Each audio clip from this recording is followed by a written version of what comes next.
Il faut vivre avec Mashiach. Donc dans la paracha de Mishpatim, on peut retrouver plusieurs sujets qui sont liés avec la venue de Mashiach.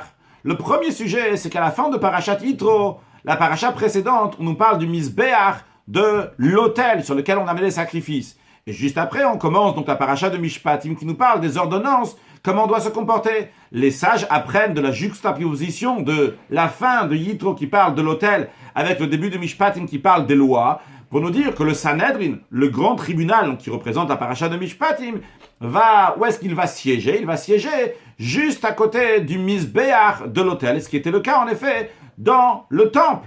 Eh bien, lorsqu'on voit ça, c'est lié avec ce que le prophète dit, Shiva Shoftaïr Kivarishona, que les prophètes vont revenir comme c'était à l'époque, qu'il va y avoir à nouveau le Sanhedrin, et que le Sanhedrin, le grand tribunal, va siéger à côté du troisième temple. Ça, c'est un point. De même, dans la suite de la paracha, Dieu dit à Moshe Rabbeinu, j'envoie un ange qui va vous guider en Eretz Israël. Et il y a écrit la Makom Asher Achinot, il y a l'endroit que je vous ai préparé. Et les sages disent, qu'est-ce que ça veut dire l'endroit que je vous ai préparé? C'est-à-dire que Dieu a déjà préparé là-haut le temple, et le temple qui est là-haut, il correspond avec le temple qui est en bas, qui fait référence aussi au troisième temple.